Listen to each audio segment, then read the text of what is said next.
here are 4 reasons why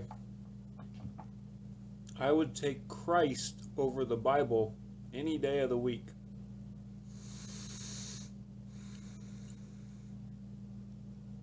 First of all,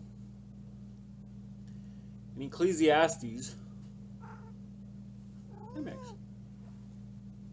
Solomon says that God has placed eternity in the hearts of man, yet so that they will not find out the work of God from the beginning to the end.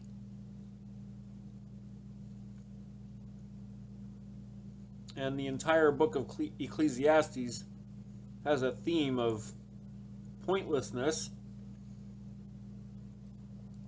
to life.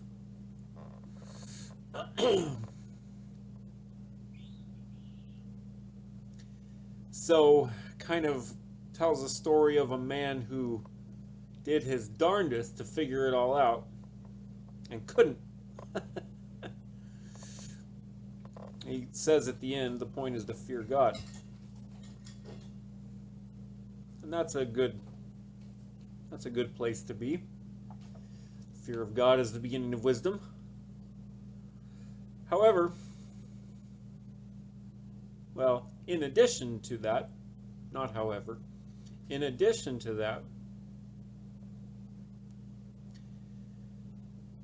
all the treasures of wisdom and knowledge are hidden in Christ. And the Apostle Paul comes along and he tells us that in the book of Colossians that he wants us to have a full understanding of God's mystery, which is Christ himself. So, in other words, what Solomon was looking for really and was not able to find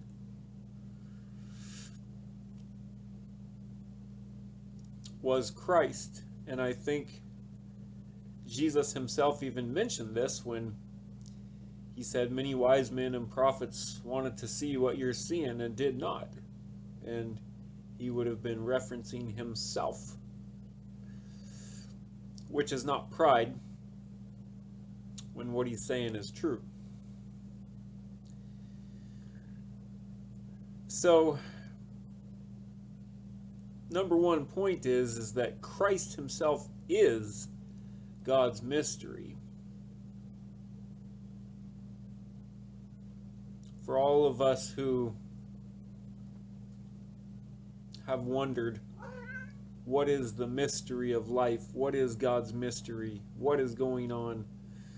Why is it all so mysterious? Those of us within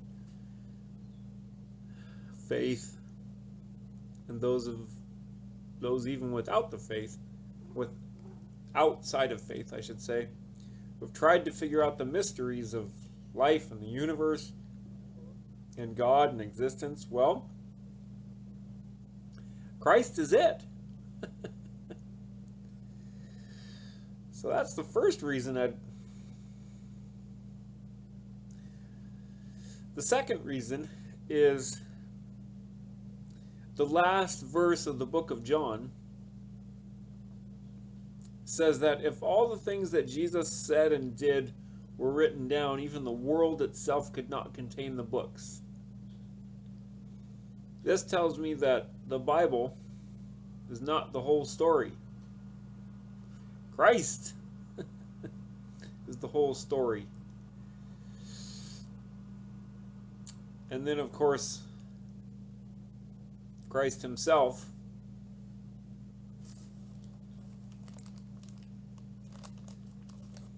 Christ is the whole story. So we've got one book about, I don't know, that big or so, which has a lot of great things in it, but the point of the entire book is Christ. And if all that Christ said or did and was and is was written down, it would be bigger than the world to contain all the books.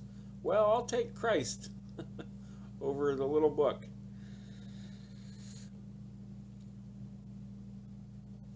The little book is important because it leads us to Christ and it tells us about Christ.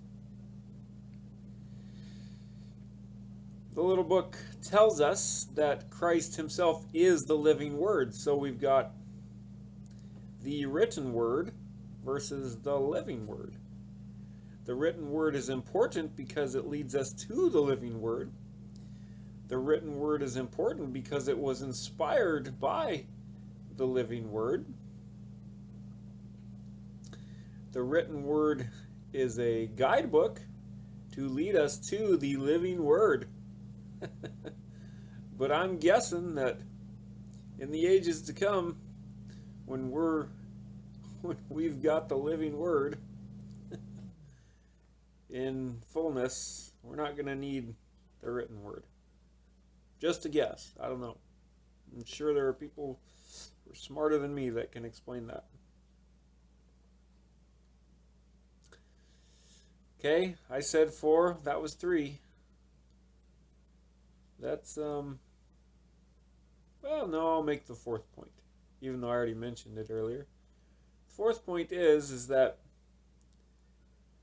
the point of the Bible is Christ. There are people out there way smarter than I am who can show you how all the things in the Old Testament pointed to Christ and were even pictures of Christ. And the entire New Testament is, well, it's all about Christ. And the last book in the Bible is about the revelation of who? Christ. So, I'll take Christ over the Bible any day of the week. I see a lot of argument over doctrine and theology, much of it using the Bible, and I don't see a lot of focus on Christ and who he is.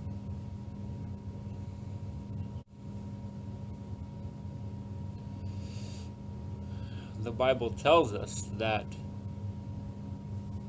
in him, Christ, all the fullness of deity dwells in bodily form. That's pretty... it's pretty infinite. The fullness of deity is infinite.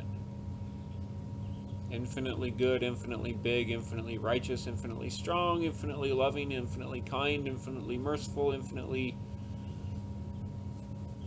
all those things. And all that fullness dwells in Jesus himself, in Christ himself. So, he's not just your average, ordinary Joe. There's a lot to be explored and learned. So much that we'll need all of eternity to do it. I guess.